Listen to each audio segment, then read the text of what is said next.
Не слышим, не видим, не слышим.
Вы на хвалях Радыё Свабода ў праскай студыі Арина Радкевіч. У Менску 18 гадзінаў.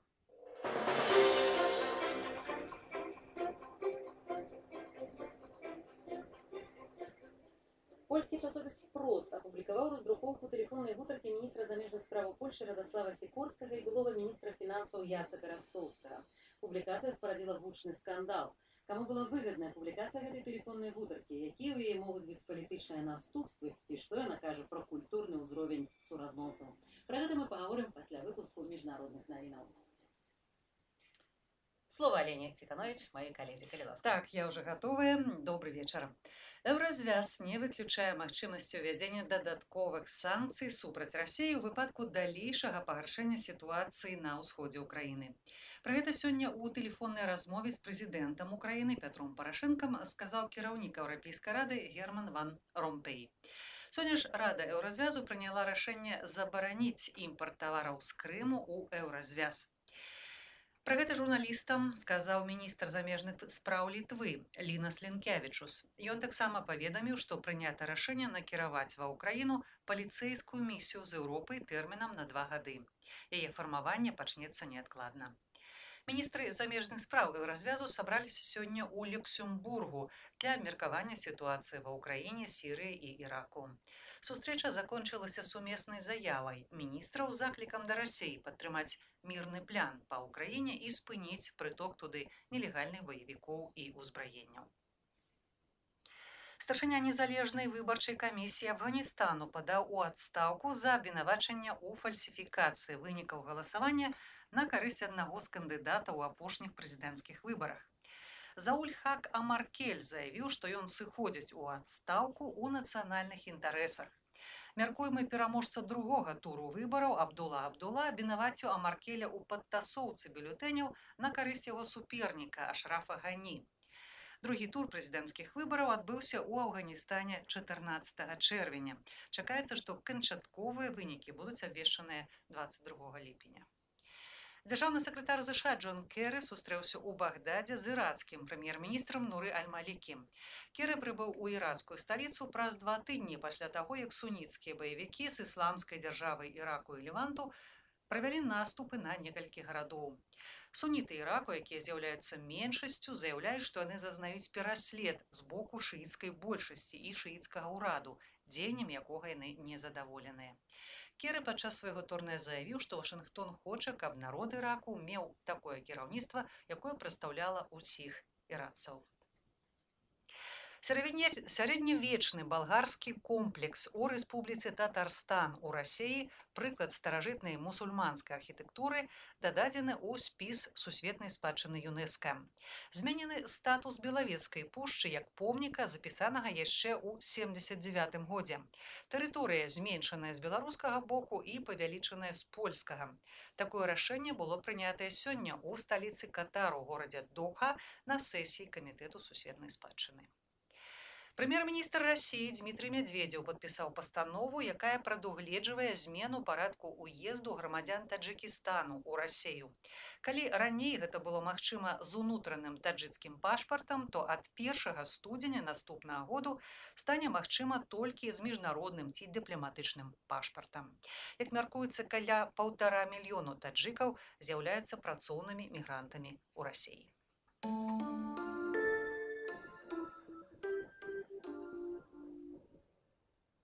Вы на хвалях Радыё Свабода, у пражскай студыі Алена Радкевіч.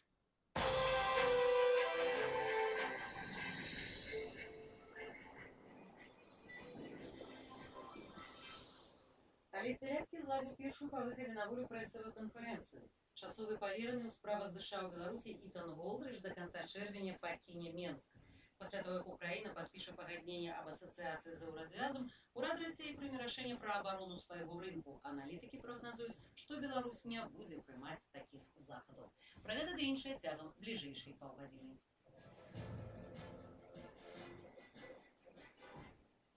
Парламенцкая асамблея Рады Еўропы вітае вызваленне выбітнага беларускага праваабаронцы Алеся Бяляцкага. Шмат гадоў Алесь Бяляцкі быў адданым партнерам парламенцкай асамблеі, які нястомна змагаўся за правы чалавека ў Беларусі, заявіла прэзідэнт асамблеі Ан Брасер. Яго арышт у 2011 годзе стаў для нас шокам, і мы ніколі не прапускалі магчымасці, каб запатрабаваць яго безумоўнага вызвалення. У сувязі з вызваленнем Алеся Бяляцкага дэпутаткі фракцыі зялёных у нямецкім Бундестагу, кіраўніца партыі Катрын Гёринг-Экарт і каардынатарка па знешнепалітычных пытаннях Марі-Люйза Бек распаўсюдзілі праз сродкі масавай інфармацыі адмысловую заяву. Яны адзначылі, што з палёгкай успрынялі вызвалення лідара беларускай вясны, аднак заўважылі, што пры ўсёй радасці нельга схаваць той факт, што рэжым Лукашэнкі працягвае сістэматычна душыць грамадзянскую супольнасць і парушаць правы чалавека, што за кратамі сядзяць іншыя палітвязні, ім рэпрэсуюць, пагражаюць, ад іх вымагаюць прызнання віны і просьбаў аб памілаванні. Паводле аўтарак заявы, еўразвяз ды нямецкі федэральны ўрад павінен выкарыстаць усе сродкі, каб падтрымаць палітвязняў ды іх сем'і. Тым часам праваабаронца Алесь Бяляцкі зладзіў першую па выхадзе на волю з бабруйскай калоніі прэсавую канферэнцыю. На ёй пабываў наш карэспандэнт Олег Руздзіловіч. Журналісты цягам прэсавай канферэнцыі распытвалі Алеся Бяляцкага пра абставіны вызвалення, прычыны арышту, умовы ўтрымання ў бабруйскай калоніі і нават пра магчымасць беларускага майдану. А спачатку Алесь Бяляцкі спісу беларускіх палітвязняў на адмысловай майцы, што распаўсюджваюць праваабаронцы, і сказаў тое, што апярэдзіла некаторыя журналісцкія нарыхтоўкі, у тым ліку пытання, ці варта было сядзець амаль 3 гады. Калі ёсць высокі, то могуць быць і нейкія намаганні з нашай грамадзянскай супольнасці. Просто так нічога не даецца і просто так у нас нічога не будзе. Калі мы хочам, каб наша жыццё было лепшае, калі мы хочам вылезці з ситуації балота, в якой знаходзіцца ўжо перманентна Беларусь апошнія 20 гадоў, то мы мусім быць актыўнымі і не баяцца тых рэпрэсіяў, того ціску, які аказваецца на грамадзянскай супольнасці, канкрэтна на кожнага чалавека. З гэтым пачуваннем, за што я сіджу, мне сидзелася, трэба сказаць, вельмі лёгка, унутрана. І, безумоўна, другі момант, які я таксама хацеў бы адзначыць, это вялізная падтрымка, ваша падтрымка. Я вельмі удзячны тысячам людзей, десяткам тысяч людзей, якія падтрымлівалі мяне ў гэтай сітуацыі. І гэта была магутная абарона, это была такая, броня, якую прабіць ніякія правакацыі, ніякі ўціск на працягу всех гэтых гадоў не мог. Я адчуваў сябе вельмі такім абароненым, дзякуючы вашай падтрымцы і канкрэтна, дарэчы, дзякуючы і актыўнасці беларускіх журналістаў. Я удзячны і Олегу Груздзіловічу, і Олесю Ліпаю, і Жанне Мікалаївне, і шматлікім просто всіх назваць немагчыма, тых, хто не забываўся пра нас. Алесь Беляцкі паведаміў, што вызвалілі яго пасля амністыі, якая пачала дзейнічаць з 21 чэрвеня. Такім чынам, да заканчэння сваёй тэрміну ён не дабыў год і 7 месяцаў. Пры гэтым сам ён на амністыю не разлічваў, бо меў шмат пакаранняў і лічыўся злосным парушальнікам рэжыму. У калоніі пакаранні можна атрымаць вельмі проста, і гэта шырока выкарыстоўваецца, каб ціснуць на вязняў, сказаў Беляцкі і прывёў прыклады за незашпільны гузік, за хвіліну спазнення ці проста нізавошта. Алесь Беляцкі згадаў, як на яго склалі пратакол нават за тое, што меў у торбе больш печыва, чым нібыта вызначае інструкцыя. Свой арышт і вялікі тэрмін Алесь Беляцкі назваў цалкам палітычным рашэннем. Паводле Алеся Беляцкага, дзейнасць праваабарончага цэнтру «Вясна» заўсёды цікавіла КДБ, і ў 2011 годзе яго асабіста паставілі перад выбарам: альбо ён з'едзе, альбо сядзе.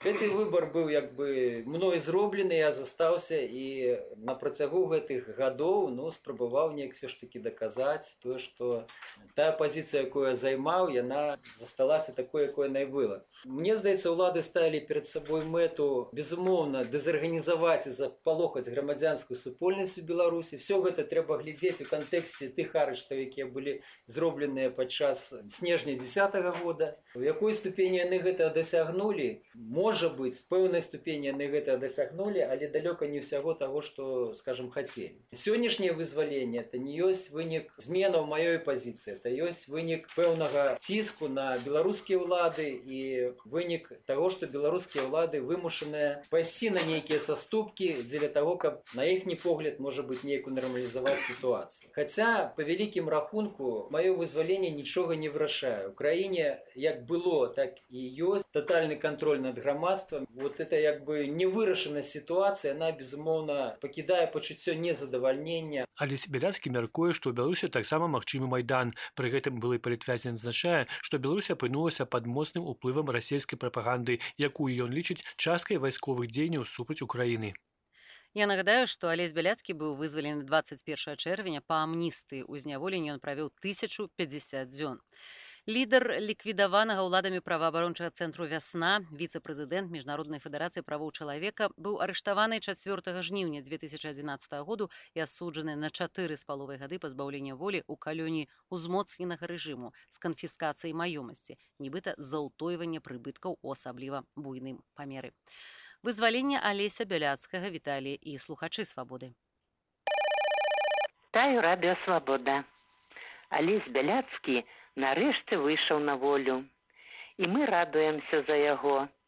А як жа Мікола Статкевіч і іншыя палітычныя вязні? Мы таксама чакаем іх вызвалення.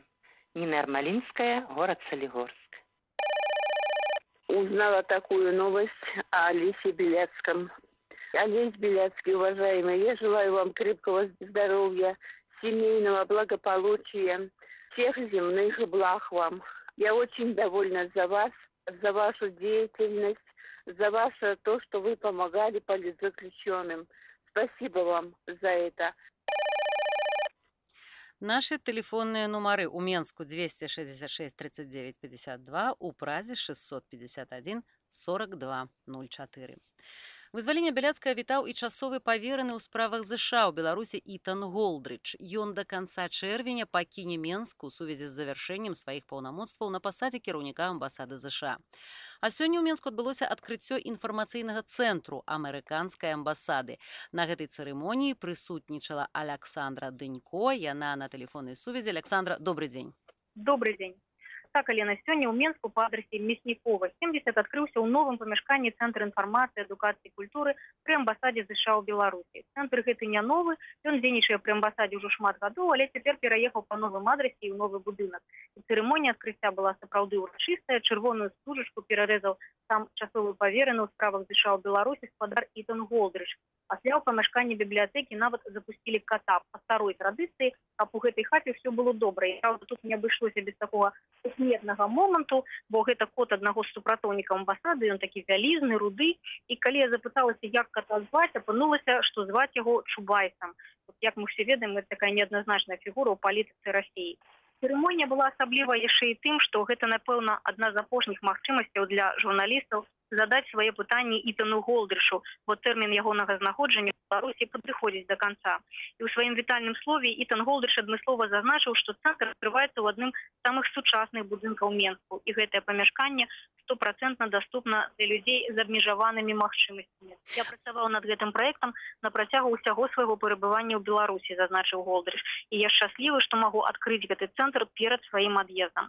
Нашы праекты, кажа Голдрыш, гэта цудоўная магчымасць для беларусаў знаёміцца з амерыканцамі, і пералічаючы іх, а гэта і музычныя фестывалі, у тым ліку знакамітыя амбасовішча, і фестываль дакументальнага кіно, і акадэмічныя стыпендыі кшталту Фулбрайт, гэта беларуска-амерыканскія абмены, у тым ліку і ў галіне медыцыны. Ітан Голдрыш зазначыў, што гэтая дзейнасць дае магчымасці для народнай дыпламатыі.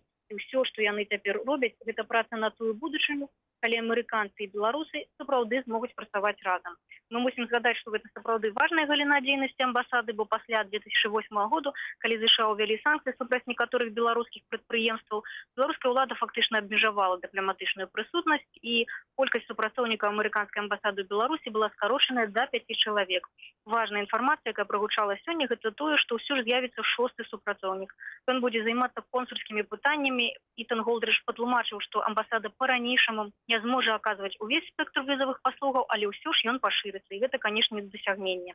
Александра, а ці удалося журналістам задаць Ітану Голдрычу пытанні, не звязаныя з культурай, з адукацыяй, з працай гэтага цэнтру, пытанні звязаныя з палітычнай сітуацыяй, з палітычнымі падзеямі ў Беларусі? Канешне, журналісты прагнулі скарыстацца гэтай магчымасці, але ўсё ж Ітан Голдрыч абмежаваў тэматыку пытанняў, якія журналісты маглі яму задаваць, і адзінае пытанне, якога ён сапраўды не змог абмінуць, гэта вызваленне Алеся Бяляцкага. Ітан Голдрыч нагадаў, што дзяржаўны дэпартамент у суботу зрабіў афіцыйную заяву, у якой ён вітаў вызваленне Алеся Бяляцкага. Аднак тут жа было наступнае пытанне, а ці змогуць у адказ на гэта Злучаныя Штаты змякшыць рэжым санкцый у дачыненні да беларускіх прадпрыемстваў. І Голдрыч катэгарычна адказаў, што пазіцыя амерыканскага ўраду і патрабаванні гэта вызваленне ўсіх палітычных вязняў. Натуральным чынам журналісты сталі задаваць сюды пытанні пра культуру, і Ітан Голдрыч паведаміў, што ўвесь гэты час вучыў беларускую мову, у тым ліку працытаваў першы радок верша «Зорка Венера». Ён сказаў, што яго вельмі ўразілі гістарычныя мясціны ў Беларусі, яны з жонкай тут шмат падарожнічалі, яму вельмі падабалася беларуская кухня, ён нават пажартаваў, што гэта відаць па ягонай фігуры. І таксама яму вельмі спадабаліся гасціныя шчырыя беларусы. Таксама Ітан прачытаў раман Віктара Мартыновіча «Параноя». Праўда, выбачаўся, што чытаў ён яго па-ангельску. І было зададзенае пытанне, што ўсё ж не ўдалося Ітану Голдрышу дасягнуць за свой тэрмін знаходжання на пасадзе, пра што ён сапраўды шкадуе. І Голдрыш шчыра адказаў, што хацеў вызвалення ўсіх палітычных вязняў, але гэтага не адбылося. Таму навіна пра вызваленне Бяляцкага літаральна на апошнім тыдні, калі ён тут у Беларусі, сапраўды яго ўсцешыла. Александра, а калі можна чакаць прыбыцця новага часовага паверанага ў амбасаду ЗША? Так ужо ў прыватнай пасля размове Ітан паведаміў, што ён нібыта з'язджае ў пятніцу, а наступны часовы павераны прыедзе на наступным тыдні, літаральна праз пару дзён. Гэта будзе супрацоўнік, амерыканскі дыпламат, які да таго працаваў у Расіі і ў Азербайджане. І я толькі нагадаю, што яго будуць зваць Скотт Роланд, а новым месцам Ітана Голдрыча стане амбасада ЗША ў Аб'яднаных Арабскіх Эміратах, дзе ён зойме пасаду намесніка кіраўніка дыпламатычнай місіі. Вы на хвалях радыё Свабода, ў праскай студыі Алена Радкевіч. Нагадаю, асноўныя падзеі дня. Парламенцкая асамблея Рады Еўропы вітала вызваленне праваабаронцы Алеся Бяляцкага. У Бундестагу запатрабавалі вызвалення ўсіх беларускіх палітвязняў. Бяляцкі зладзіў першую па выхадзе на волю прэсавую канферэнцыю. Ён сказаў, што не шкадуе пра 3 гады за кратамі і што сядзець яму было ўнутрана лёгка. Часовы павераны ў справах ЗША ў Беларусі Ітан Голдрыч да канца чэрвеня пакіне Менск у сувязі з завяршэннем сваіх паўнамоцтваў. Пасля таго, як Украіна падпіша пагадненне аб асацыяцыі з еўразвязам, урад Расіі прыме рашэнне пра абарону свайго рынку. Аналітыкі прагназуюць, што Беларусь не будзе прымаць такіх захадаў. 20 гадоў таму, 23 чэрвеня 1994 году, у Беларусі прайшоў першы тур прэзідэнцкіх выбараў, у выніку якіх да ўлады прыйшоў Аляксандр Лукашенка.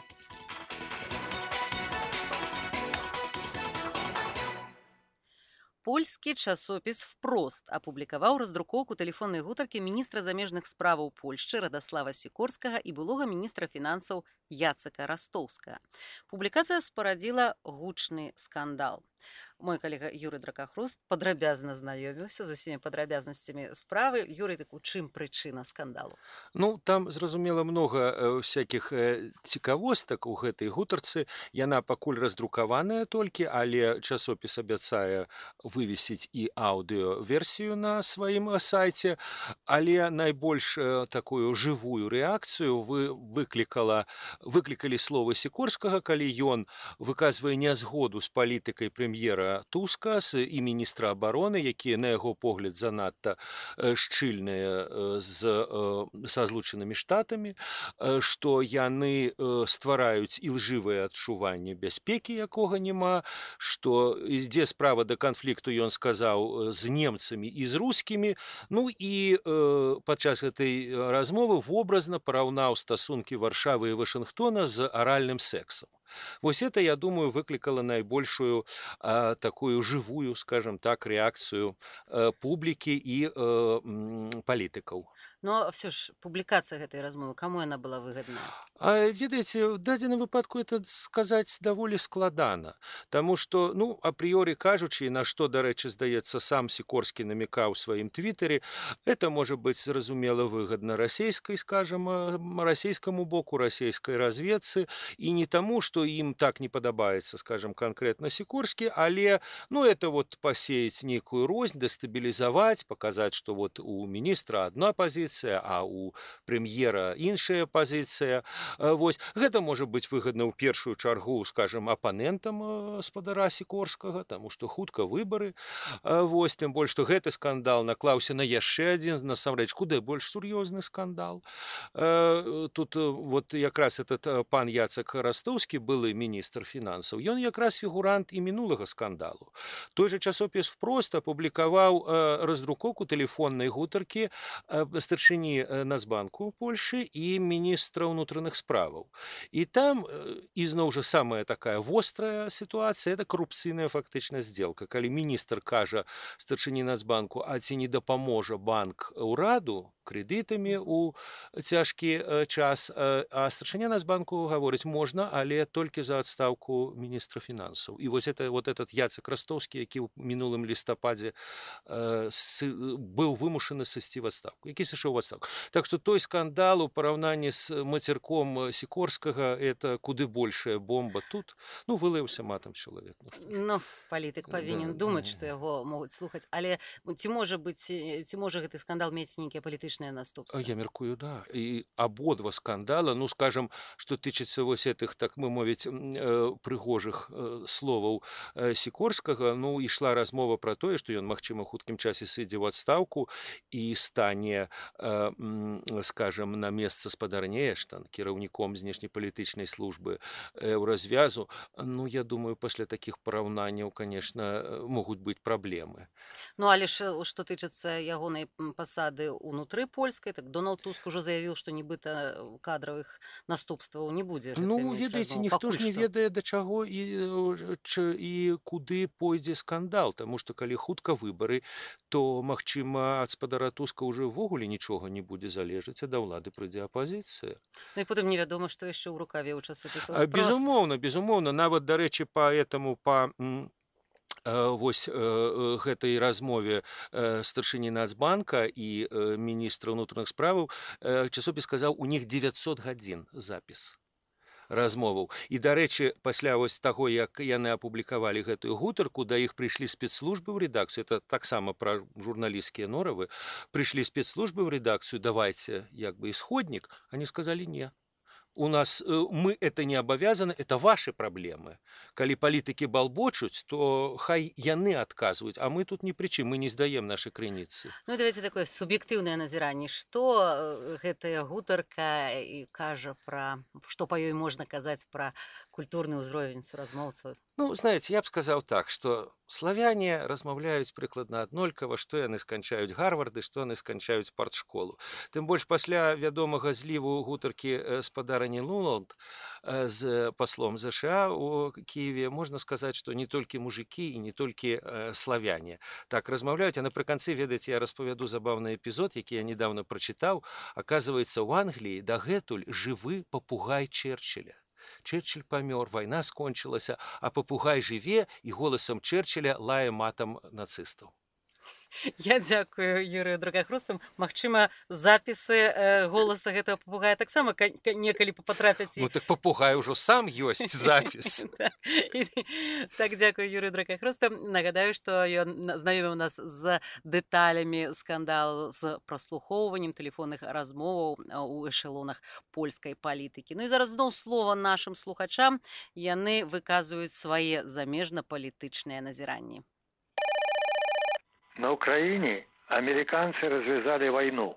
Их высокопоставленные чины не зря туда приезжали. Они приезжали, преследуя цель отколоть Украину от России, от всего бывшего Советского Союза и разместить там свои базы против России. Это преступно. Где бы ни были американцы, куда бы они свой нос не сунули, везде кровь, война и разрушение. Нужно немедленно принять меры всему мировому сообществу, чтобы прекратить эти злодеяния. Теперь не цікаво. Вот все события украинско-российские, заявы, братерство. И вот сегодня чуть такие вот выказывания и нападки, кровопролития вот это старшего брата. Як только может терпеть мир такие братерства. Это сегодня развязанная, грязная, кровавая, жестокая война против Украины. Маневры вокруг. На сегодняшний день, если у Лукашенко есть мозги, то сегодня надо срочно отлучиться от этой России. Путин далеко пойдет. Не дай бог сегодня что-нибудь вот с Украиной успокоится. Кто может поверить, что на Белоруссию не пойдет так же? Да, собственно, он уже и так подтоптал нашу Беларусь. Зноў нагадаю нашыя тэлефонныя размовы, нашыя тэлефонныя нумары для сувязі ў Менску 266 39 52, для сувязі з Прагай 651 42 04. Пасля таго, як Украіна падпіша пагадненне аб асацыяцыі за ўразвязам, урад Расіі прыме рашэнне пра абарону свайго рынку, заявіў першы віцэ-прэм'ер Расіі Ігор Шувалаў. На пасяджэнні Рады Еўразійскай эканамічнай камісіі 23 чэрвеня разглядалася сярод іншага пытання магчымага прымянення дадатку да мовы аб зоне свабоднага гандлю ў СНД у сувязі з магчымым падпісаннем Украінай пагаднення аб асацыяцыі за еўразвязам. Гэты дадатак дазваляе ўжываць унутры зоны свабоднага гандлю не нулявую стаўку мыта адносна краін, якія заключылі падобнае пагадненне з іншымі дзяржавамі. Каментуючы сітуацыю, кіраўнік фонду Мізеса Яраслаў Раманчук у інтэрв'ю «Свабодзе» адзначыў, што Шувалаў гэта не той чалавек, які прымае рашэнне і можа проста пужаць. Логіка мытнага звязу выходзіць з таго, што ўсе краіны падпісваюць аднолькавыя рэчы. І калі, напрыклад, Беларусь альбо Казахстан адмовяцца, то гэта не можа быць падставай да ўвядзення ў Расіі. Але калі, напрыклад, Расія так паступіць, она, па сутнасці, скажа, што нам напляваць на гэты мытны звяз, мы будзем рабіць тое, што захочам, і будзем, акрамя гарачай вайны, як кажуць, працягваць таксама і гандлёвую вайну супраць Украіны. А ці пойдзе Беларусь на такія ж захады адносна Украіны, як і Расія? Беларусь можа пайсці, але, ведаце, з практыкі яна можа фармальна падвесці, а потым ўсё роўна мець нейкі свой пункт гледжання на гэтае пытанне. Я думаю, што тут большасць тых рэчаў, якія Расія будзе ўвадзіць супраць украінскіх фірмаў, яна не будзе прымаць, як было з Рашэнам, напрыклад. Таму я думаю, што тут Расія на баковым рэжыме будзе гэта ўводзіць, і гэта таксама будзе адной з пунктаў рознагалоссяў паміж Беларусью і Расіяй. Калі гэта будзе, то Расія, думаю, будзе глядзець за Беларусію, каб яна не стала краінай перавалкі украінскіх тавараў на тэрыторыю Расіі. Што таксама ёсць такая пагроза, таму гэта таксама так званыя мабільныя таможныя пасты могуць быць уведзены на граніцы з Беларусю. То бок Беларусі і Казахстану нявыгадна ўводзіць нейкую абарону супраць Украіны. Безумоўна, невыгадна, таму што гэта яны разумеюць, што гэта не таму, што там дрэнныя украінскія тавары, а таму, што Расія хоча маштабную вайну супраць Украіны. І Назарбаеву, і Лукашэнкі гэта не да твару, як кажуць, і не ў іх інтарэсах. Сказаў у інтэрв'ю нашаму корэспандэнту Алесю Дашчынскаму кіраўнік фонду Мізеса Яраслаў Раманчук. Віцэ-прэзідэнт США Джо Байден заявіў, што Амерыка разам з астатнімі членамі вялікай сямёркі працуе над новымі эканамічнымі санкцыямі супраць Расіі на выпадак, калі Масква не зробіць крокаў па дээскаляцыі канфлікту на паўднёвым усходзе ўкраіны. Паводле віцэ-прэзідэнта США, новыя санкцыі будуць уведзеныя, калі Масква не распачне дзеянняў па спыненні паставак зброі на ўсход Украіны і пераходу баевікоў праз мяжу. Таксама Белы дом чакае, што Масква ўжыве свой уплыў і публічна закліча сепаратыстаў скласці зброю. Чаму беларусы ў 94-м годзе абралі прэзідэнтам чалавека ніадкуль? Ці справядлівым было паўстанне маленькага чалавека? Выбары 94-го году ростані ці перадвырашаны лёс? Гэтыя пытанні ў праскім акцэнце абмяркоўваюць шэф-рэдактар газеты «Народная воля» Святлана Калінкіна, рэдактар газеты «Салідарнасць» Александр Старыкевіч і аглядальнік радыё «Свабода» Віталь Цыганкоў. Праскі акцэнт вы пачуеце праз 4 хвіліны. 20 гадоў таму ў Беларусі адбыўся першы тур прэзідэнцкіх выбараў, у якіх перамог Аляксандр Лукашенка. Як вы лічыце, на карысць ці на шкоду Беларусі пайшло тое, што ўлада ўжо 2 дзесяцігоддзі не мяняецца? Гэтае пытанне мінакам на вуліцах Менску задавала Галіна Абакунчык. Ці на карысць Беларусі, ці на шкоду тое, што ўлада ў нас 20 гадоў не меняется? Не знаю, как бы оно было хорошо или плохо. На Украине менялись 4 президента уже, и мы результаты видим. То есть однозначного ответа невозможно сказать, что если 20 лет это плохо. Если нормально идут дела в стране, то может и 20, может и 30 лет. На корысть. Потому что лично я считаю, что нет преемника, да, который бы был более достойным. На мою думку, все ж не на карысць. Трэба, каб нешта пастаянна змянялася, бо змены бываюць добрыя, бываюць дрэнныя, але змены патрэбны ў любым выпадку. Я на такие вопросы не отвечаю. Вот потому и не отвечаю. Считайте, что это ответ на ваш вопрос. С одного боку, конечно, на шкоду, потому что человек стомляется, когда одна и та же обстановка постоянно. З другого боку, магчыма і на карысць, тому що чоловік, який довго працює на одній посаді, він призвичаюється, починає лепш кіраваць, так сказать, это двоисто. Это дрэнна. Это дрэнна, потому что когда нема никакого прогресса, ничто не изменяется.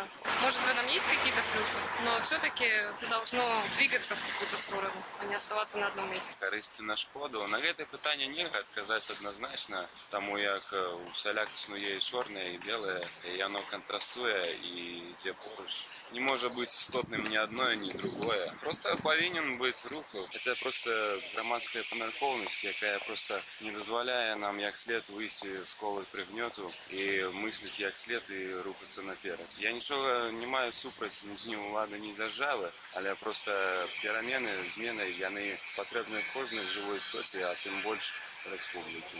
Канешне, не. Павінна заўсёды штосьці аднаўляцца і павінны быць нейкія змены, таму што калі тым больш ва ўладзе затрымліваецца які-то чалавек, то ён замазолівае вочы і ад яго толку ўжо не бачыць. Калі б была змена, калі былі сапраўдныя выбары, тады тыя, каго выбіралі, яны бы адчувалі некую адказнасць за тое, што яны робяць. Калі людзі не ўплываюць на ўладу, нічога добрага ніколі не будзе. А калі людзі затрымліваюцца ва ўладзе, калі яны лічаць, што ўлада толькі для іх, калі гэтая ўлада пажыццёвая, то нічога добрага ад этого няма і быць проста не можа. А пытанне на вуліцах Менску.